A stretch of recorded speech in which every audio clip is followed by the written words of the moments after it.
Hello, and welcome to day 2 of our Holy Week devotional series. As we continue to examine the words of Jesus in the book of Matthew, we start today in chapter 21, verses 23 through 46, beginning with an interaction between Jesus and the Pharisees, some of the religious leaders at the time. Jesus is actively teaching in the temple when here come these men questioning Jesus, but not just questioning him, questioning his authority. By what authority are you doing these things, they ask.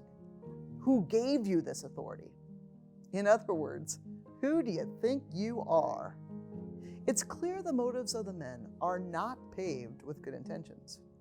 When Jesus asked them a question in response, the Pharisees gather in their not-so-holy huddle and acknowledge to one another the prominence of their fear. That's not a respectful fear, nor any kind of reverence for the Son of God, but rather they are more concerned about the opinions of the people around them. They are more focused on the audience and on current culture than they are on who Jesus really is. Notice how their fear has gotten in the way, impeding their belief. A favorite book of mine is an excellent read by Dr. Marilee Adams. Change Your Questions, Change Your Life, it's called. It's all about how the questions we sincerely and genuinely ask shape and mold our thinking. So no need to be too hard on the Pharisees today. We too have many moments in which our questions are also either insincere or driven by some underlying fear. The key is, where's our focus? Who are our eyes upon? I love thinking of the start to Psalm 19. The heavens declare the glory of God. The skies proclaim the work of his hands. It makes me always metaphorically think, look up, look up. In other words, let me keep my eyes on Jesus. Let my focus on him therefore prompt my questions and shape my life. It is he who holds the answers. This Holy Week, the week before Jesus dies on that cross some 2,000 years ago for you and me still today, what are we looking at? Better yet, who are we looking at? When we focus on Jesus, our questions change. Our lives change. Our hearts become more oriented toward him.